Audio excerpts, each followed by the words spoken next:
Sexual dysfunction, तो जब पुरुषों में यौन क्रिया यानी सेक्सुअल एक्टिविटी में इच्छा की कमी हो, थकान या शीघ्र पतन हो, तो यही सेक्स कमजोरी है।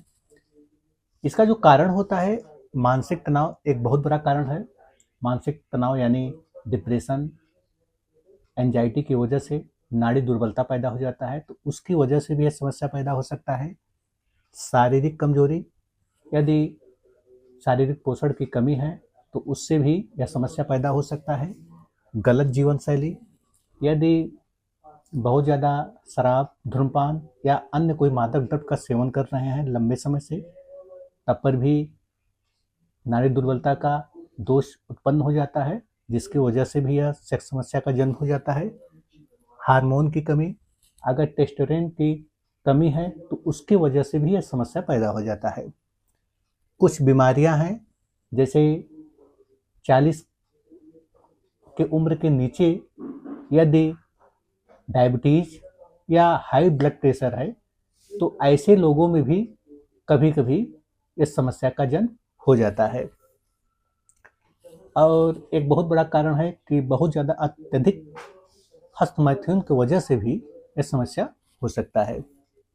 इसके जो लक्षण होते हैं, तो सेक्स की इच्छा का कम होना, शीघ्र पतन यानी बहुत ही जल्द ही विरपात हो जाना, और पेनिस में ढीलापन। तो इसमें करीब करीब ऐसा होता है कि तनाव पेनिस में शुरुआती चरण में रहेगा, लेकिन रिलेशन के दौरान थोड़े ही समय में पेनिस का ढीलापन। तो अगर ऐसी स्थिति है तब पर भी शीघ्र पतन होना ही होना है। और कुछ मामलों में पेनिस में तनाव देर से आना।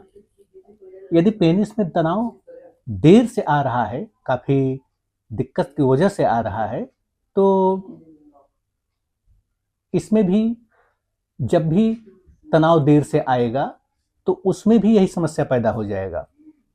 तो यह भी एक बहुत बड़ा कारण है कि पेनिस में तनाव देर से आना, तो उसकी वजह से भी शीघ्र पतन होने होना है। तो ऐसे मामलों में ज़्यादातर लोग स्वतः ही दवा लेने लगते हैं। तो उसमें क्रीम भी आता है, स्प्रे भी आता है और कुछ टैबलेट भी आते हैं। तो क्रीम स्प्रे का काम इतना है कि वो थोड़ी देर के लिए वह शून्य पैदा कर देता है, शून्यता पैदा हो जाता है। उसकी वजह से कभी कभी शुरुआती चरण में टाइमिंग बढ़ सकता है, लेकिन यदि आप नियमित बिना डॉक्टरी सलाह के इसे लेंगे तो इस बार बार लेने से, क्रीम और स्प्रे लेने की वजह से भी हो सकता है कि आपको इसका दुष्प्रभाव शरीर पर दिखाई पड़े। और यदि बिना डॉक्टरी सलाह के आप मेडिसिन भी ले रहे हैं, तो बार बार मेडिसिन लेने की वजह से भी, क्योंकि मेडिसिन का काम इतना होता है कि पेनिस में ब्लड का फ्लो बढ़ जाता है, तो शुरुआती चरण में हो सकता है कि आपको थोड़ा का रिस्पांस मिले, लेकिन यदि आप बार बार करेंगे तो सेहत के लिए ठीक नहीं होता है। इसलिए कोई भी दवा यूज करने से पहले डॉक्टरी सलाह जरूर लें। इसके साथ साथ आपको ध्यान देना होगा कि आप नेचुरल तौर पर स्वयं को मजबूत करिए, अपने डाइट पर ध्यान देंगे तो कभी कभी ऐसी प्रॉब्लम, ये बहुत बड़ी प्रॉब्लम नहीं है, या स्वतः ही ठीक भी हो जाता है। तो इसमें करना क्या है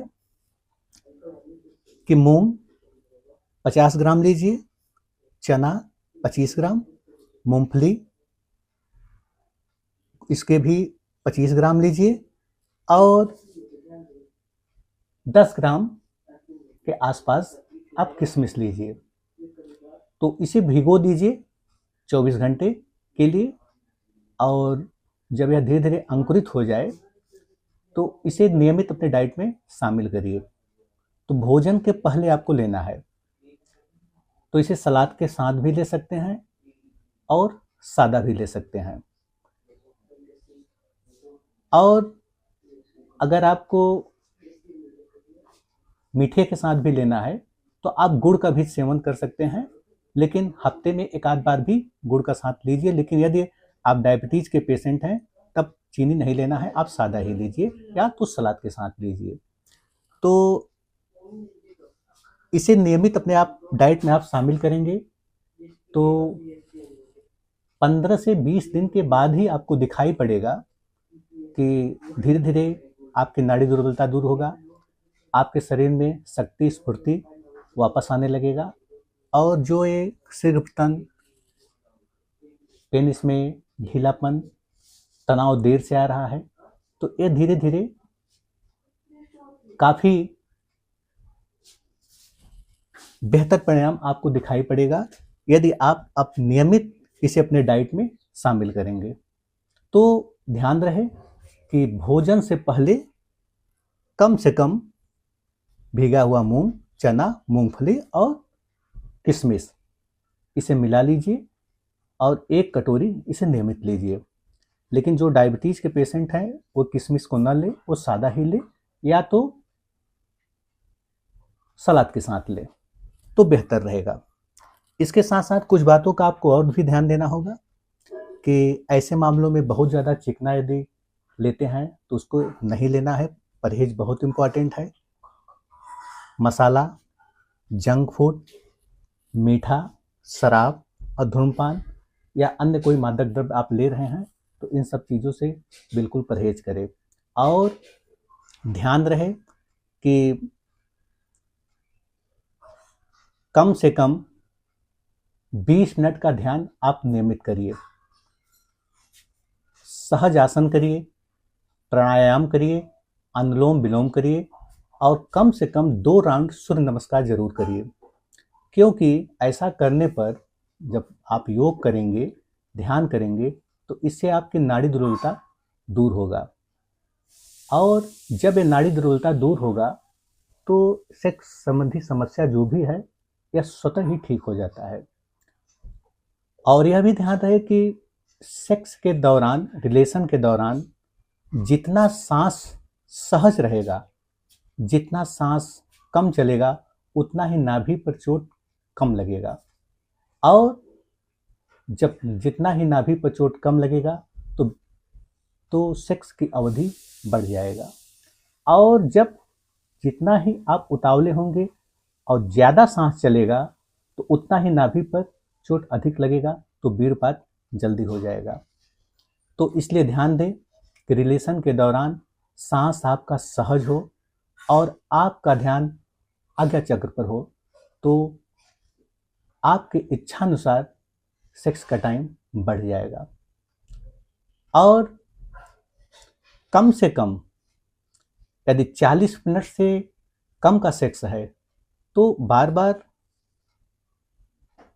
अगर आप सेक्स में तृप्ति नहीं मिल रही है तो यह बार बार आपके मन के भीतर उठेगा, और जैसे ही आप एकदम तृप्त होते हैं तो वैसे ही आप सेक्स से बाहर होते हैं। बाहर का मतलब ये है कि आपको सेक्स नहीं परेशान करेगा, आपको जब भी इच्छा होगी तो बड़े ही तृप्त ढंग से आप पेश आएंगे।